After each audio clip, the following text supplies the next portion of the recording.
So we are reviewing the Padball from the Padball Boxing Company Limited.com. There we are. When you open this, you'll see that it almost looks like two pads stuck together, and you put both hands in here.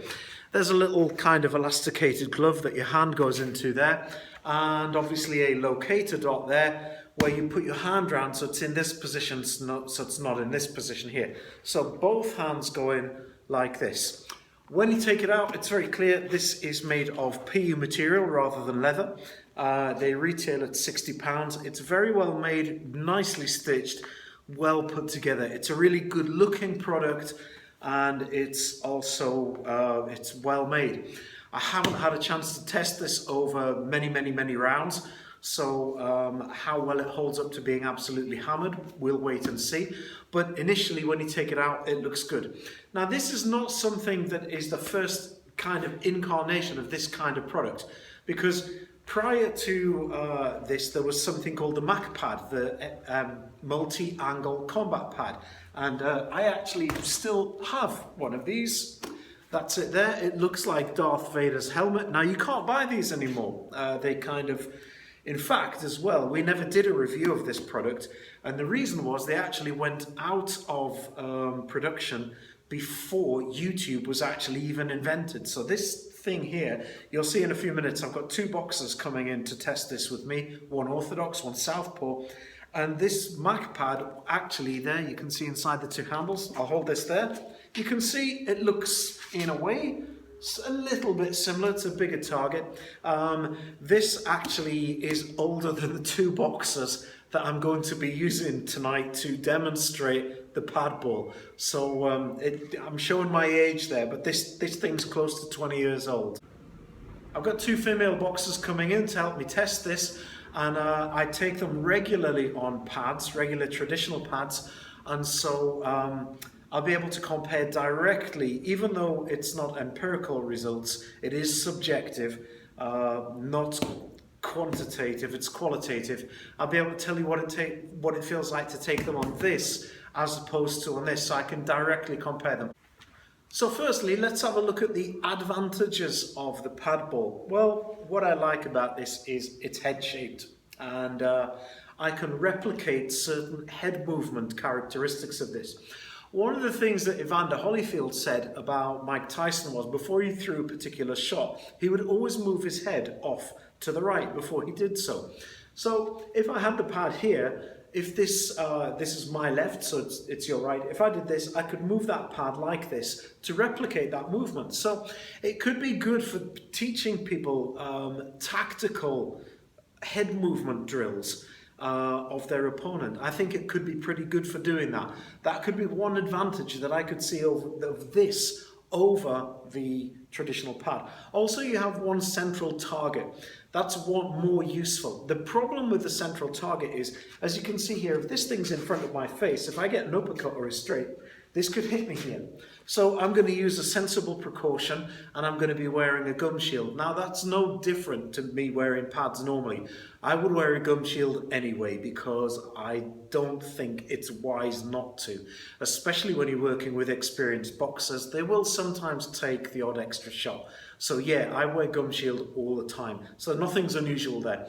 With this, however, I'm going to have to move this off to the side because if it does get a decent shot, that's going to go there. Now, the other thing about this is the boxer can choose the shots that they're going to throw. That's more difficult on traditional pads, so the boxer can choose the shots. The problem may be, if I'm holding it off to the side and that shot comes in from this angle, it's going to hit me there. So them choosing the shots could be a disadvantage. I'll know that once I've tested this. Similarly, on this side, if the shot comes in there, that could smack me in the mouth. So I'm going to have to be a little bit careful, and I'm not going to allow them to choose all of their shots themselves because I could get punished for that. So let's go try it. Got two good boxers coming in to try this with me. Let's see what problems we find when we try this thing out, and let's see what we can do to work around them. 1, 2, 3, and again. Yeah. And again. 1, 1, 2. And uppercut. Backhand uppercut. And again. Yeah.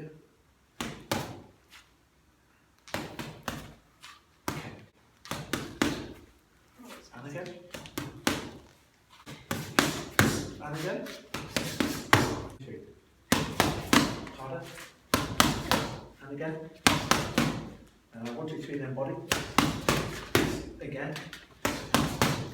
That is actually hitting me in the head.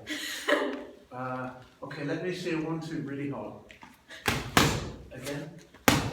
Again. Yeah, that is it. That's it.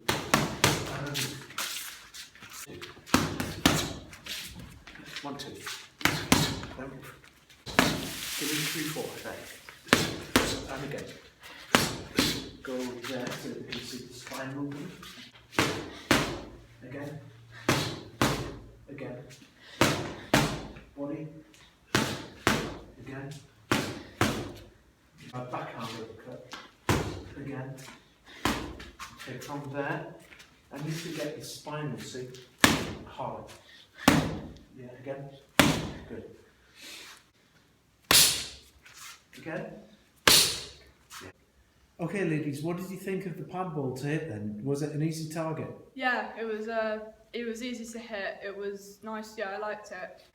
What did you think of it when I did the roll with the pad? Did it look realistic, like a real punch? No, it wasn't. It wasn't realistic. Okay, cool.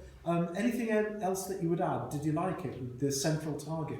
I liked it, but it was sometimes hard to hit as my glove slipped on the pad. Okay, so disadvantages of the Padball. Well, the first thing is that you need to be an experienced pad holder in order to be able to hold this thing. One of the things that this takes away is it takes away one of the shock absorbers, which is your arms here. So biomechanically, you're missing one of the key elements of that kinetic chain, which means that it's absolutely essential for me to maintain a really good stance and to be leaning forward. You'll have noticed from some of the shots there, when you look behind, that I'm getting spinal rotation, especially when I'm taking hooks, far more than I would if I was able to relax. With a traditional pad, when I get hit here, I can grip here and I can relax this and allow it to move. With this, I can't, because my other arm is being taken with me.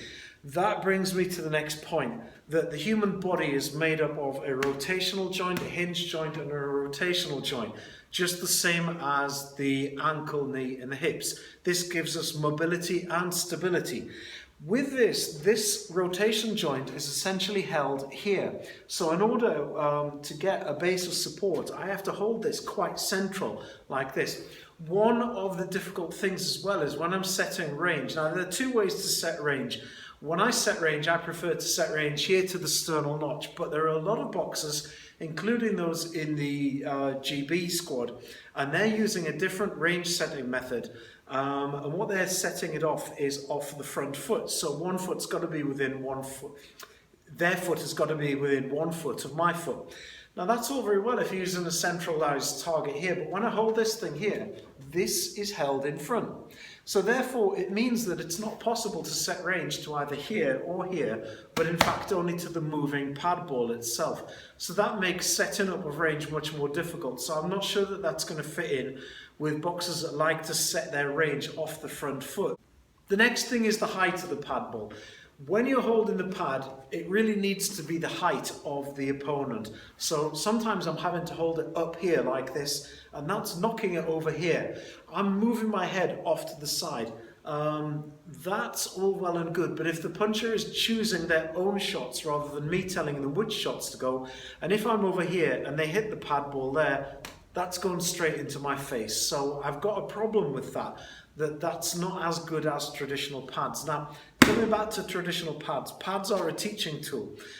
With this, because my hands are both tied in here, I'm unable to use kinesthetic feedback. Now, kinesthetic feedback is the most powerful tool that you can use when working with people in a physical sense. So when I have this on, I can't then easily take that out, correct, and do things with them this way. But like I said, this is really something that is to be used with advanced boxers and advanced pad holders. Pads really are a teaching tool.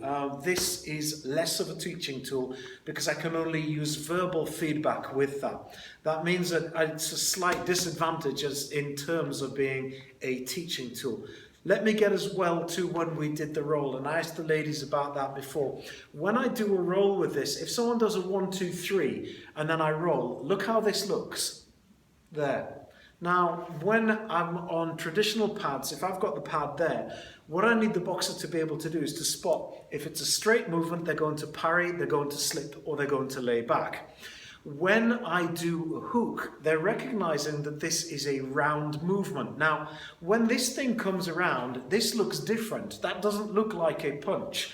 Whereas if I've got a traditional pad on, that looks like a punch. So they can either catch or they can roll underneath it. So in terms of it looking the same, it doesn't look the same.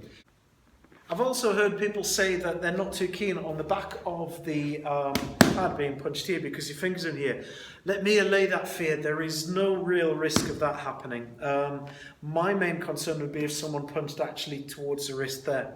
On the subject of the wrist and the scaphoid bone, which of course is located here, if you are holding the pad in any position tilted backwards like that, holding it vertical, you could cause compression of the wrists here, which is going to compress the scaphoid against the radius bone, and that is going to break. The pad ball needs to be held with a neutral wrist position and not cocked, otherwise you're going to be asking for trouble. To summarize, is it as good as traditional pads? It's different.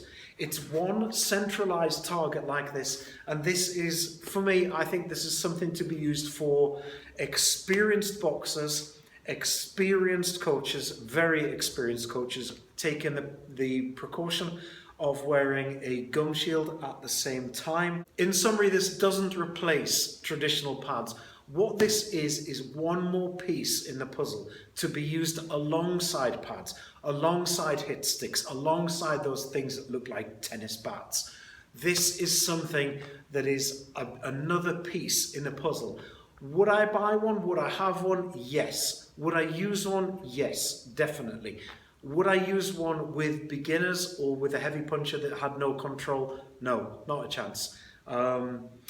I like it, and I think I'll be using it in the future. That's my summary. As for marks out of 10, you can't give it marks out of 10 because it doesn't compare to any other product on the market.